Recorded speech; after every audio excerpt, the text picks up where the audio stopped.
Did you ever wonder which cars defined automotive disappointment in the 1980s? From underpowered imports to ill-conceived domestic models, certain vehicles quickly earned the ire of American drivers. In this video, we'll count down the top 10 most hated cars of the decade and reveal what made them so universally despised. If you've ever been stranded by a lemon or battled mechanical nightmares, hit subscribe and see if your worst automotive memory made the list. Yugo GV, 1985-1991. Introduced in 1985 as the bargain basement answer to soaring gas prices, the Yugo GV quickly became a byword for disappointment. Imported from Yugoslavia, it promised frugal motoring but delivered roadside breakdowns in spades. Early owners discovered that assembly quality ranged from erratic to outright hazardous. Doors rattled loose at highway speeds, hoods flew open, and engines would stall without warning. Fuel economy claims fell short once harsh Midwest winters revealed rust-prone body panels and chilly, drafty interiors. Many drivers found themselves stranded on desolate stretchers of Interstate 80, waiting hours for tow trucks that often refused to service a Yugoslavian import. Mechanically, the 1.1-liter engine was woefully underpowered, struggling to propel passengers up subtle inclines, let alone tackle mountain passes. Inside, the Spartan cabin featured bare-bones, vinyl seats, brittle plastic trim, and a dashboard prone to cracking. Even as a second car for urban errands, it failed. Consumers balked at paying for repeated repairs on a vehicle whose retail price hovered barely above $3,000. In retrospect, the Yugo GV's greatest sin was not being horrible. It was perpetuating hope that an ultra-cheap car could survive American roads. Its eventual recall and shuttering of importation in 1991 cemented its reputation as one of the decade's most hated automotive experiments. Cadillac Seamarin, 1982 to 1988. When Cadillac introduced the Seamarin in 1982, brand loyalists expected a genuine luxury sedan. Instead, they received a rebranded Chevrolet Cavalier clad in rot-resistant veneer and a slightly tweaked suspension. Although dealers advertised affordable Cadillac, the Seamarin's meager differences, essentially a redesigned grille, thin upholstery, and a Cadillac badge, felt insulting to a customer base accustomed to V8 power and opulent interiors. Under the hood, a 2.8-liter V6 produced barely 90 horsepower, leaving drivers scraping for speed when merging onto freeways. Complaints abounded. Target buyers derided the Seamarin as a Cadillac in name only, a cynical ploy that cheapened the brand. Sales initially spiked on curiosity, but disappointment spread as local enthusiasts experienced rattling doors, bulky transmissions, and inadequate soundproofing. In upscale parking lots, Seamarin stood out, not for elegance but for embarrassment. Industry insiders later admitted that cutting corners to rival European imports made Cadillac appear desperate rather than prestigious. By 1988, dwindling sales forced discontinuation, making Seamarin a cautionary tale in badging and brand dilution. Generations of Cadillac collectors now point to the Seamarin as exemplifying how far a marquee can fall when corporate cost-cutting overrides genuine engineering, a lasting lesson in why good intentions don't always equal success. Delorean DMC12, 1981 to 1983. Clad in stainless steel panels and famous for gull-wing doors, the Delorean DMC12 arrived as a symbol of futuristic flair, yet beneath its gleaming facade lay a perfect storm of disappointment. Designed by Irish coach builder John Delorean and manufactured in Northern Ireland, it tapped into 1980s pop culture aspirations.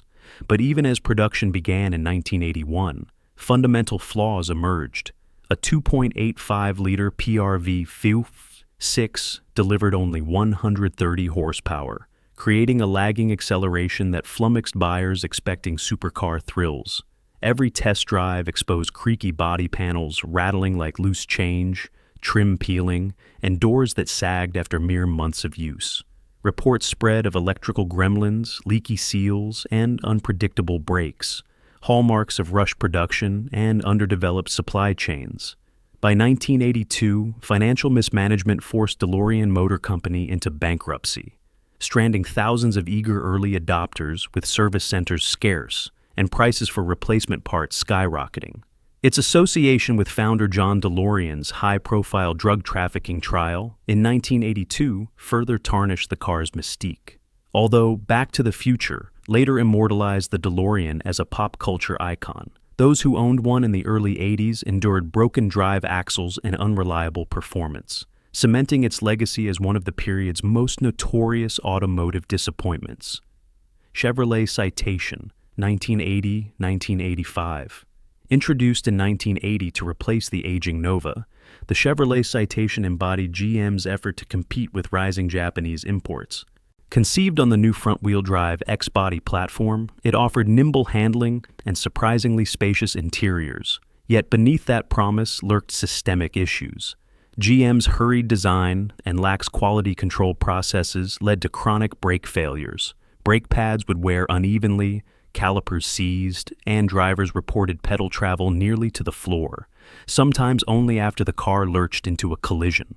Engine mounts cracked, vultures of vibration rattled dashboards, and wheel bearings overheated, causing notorious tire blowouts. In early 1981 model year vehicles, GM issued airbag recalls that were slow to implement, leaving thousands vulnerable. As Insurance Institute for Highway Safety ratings plunged, safety-conscious buyers balked and reliability ratings tumbled. By 1983, caveman car jokes circulated in college parking lots, mocking its bland styling and compromised craftsmanship. Production numbers peaked in 1981, but sales plummeted by 1984 when Consumer Reports named it among the worst vehicles of 1983. In 1985, GM quietly phased out the Citation, but its reputation persisted.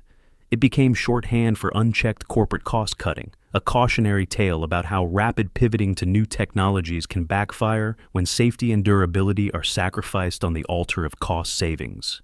Ford Bronco II, 1983 to 1990. As the SUV craze ignited in the early 80s, Ford extended the compact Ranger pickup into a smaller, two-door off-roader, the Bronco II. Its looks promised rugged adventure, yet engineering shortcuts turned it into a hidden menace. With a short wheelbase and high center of gravity, the Bronco II was prone to rollovers, especially during sharp turns or emergency maneuvers. Crash data from the late 80s revealed rollover rates far above industry norms, leading to hundreds of injuries and dozens of fatalities. Despite Ford's repeated assurances that the design was safe when driven as intended, lawsuits and consumer advocacy groups exposed internal memos acknowledging stability problems. Owners lamented shattered windows from abrupt tippings and found themselves stranded without adequate spares in remote areas.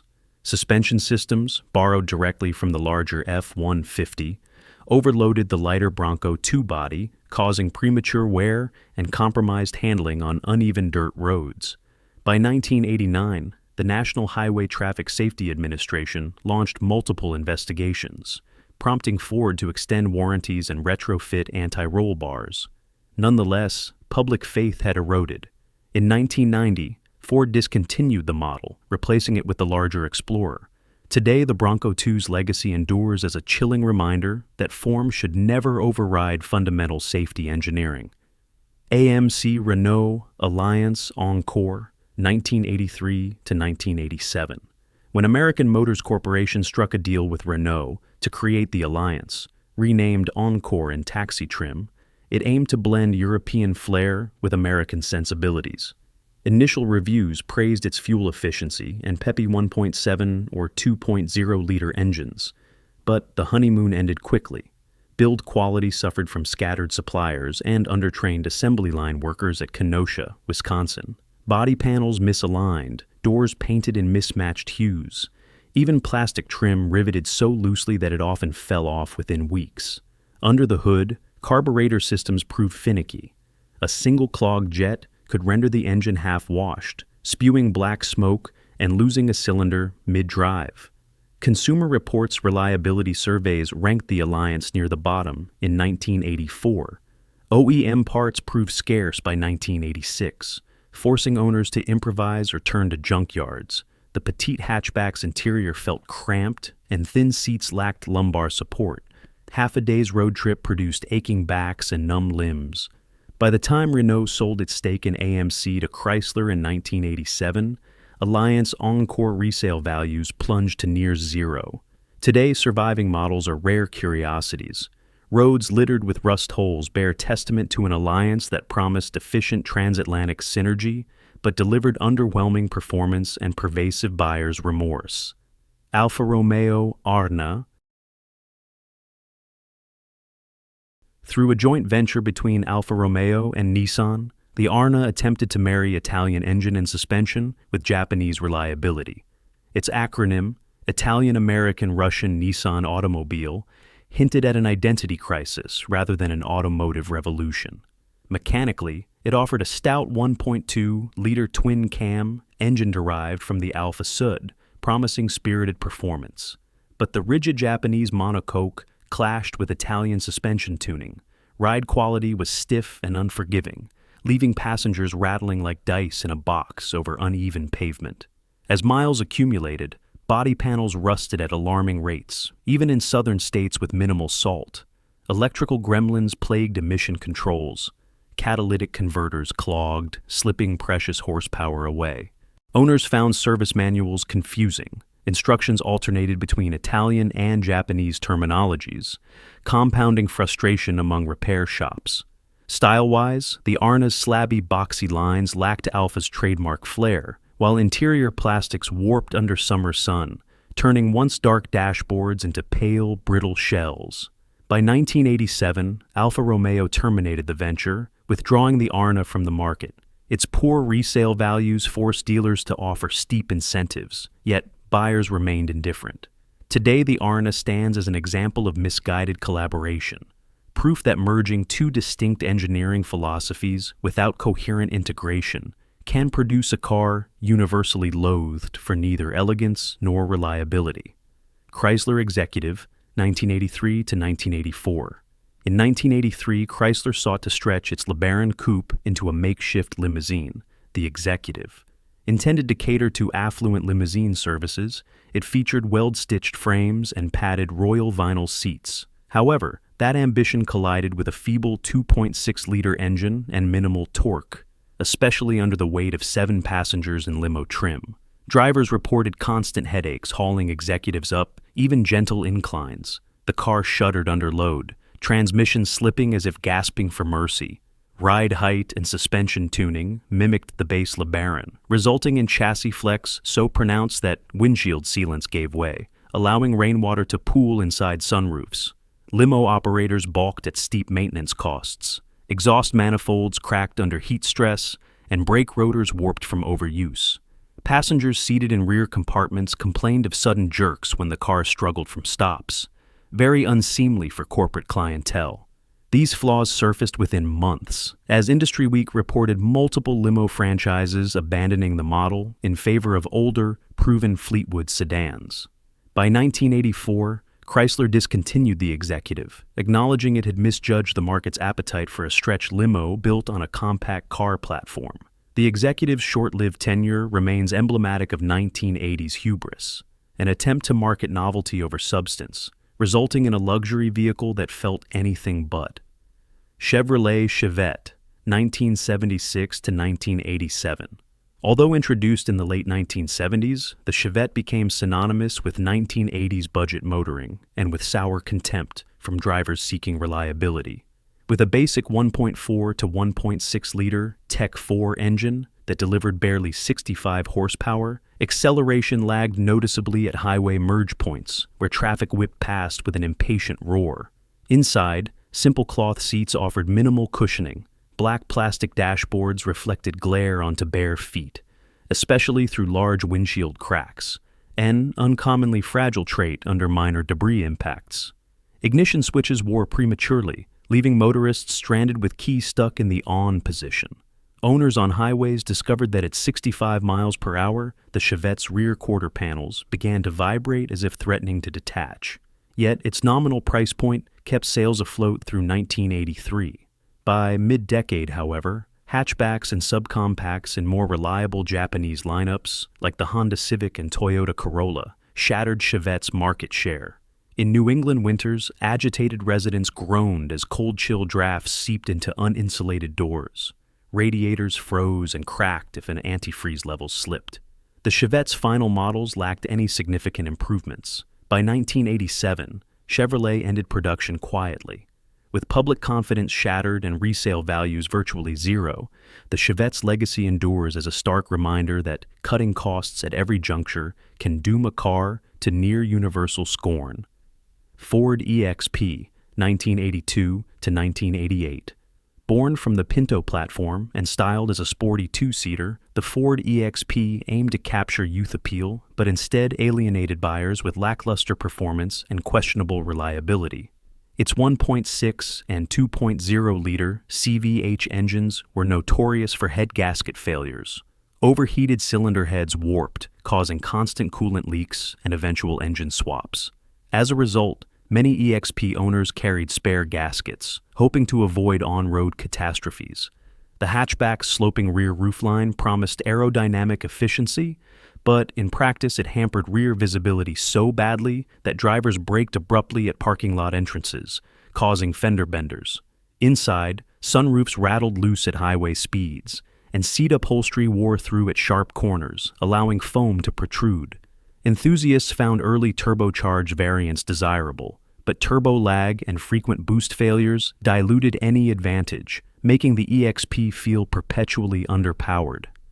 Compounding mechanical woes, the EXP's electrical system suffered from frayed wiring harnesses that triggered random dashboard warning lights. Consumer satisfaction surveys in 1985 placed the EXP at the bottom of Ford's lineup for reliability. By 1988, sales plummeted and Ford quietly discontinued it, leaving behind a small but vocal cohort of disillusioned owners. In retrospect, the EXP illustrates how ambition to produce an affordable sports car can falter when priorities lean toward styling at the expense of structural and mechanical soundness. The 1980s were a decade of automotive experimentation.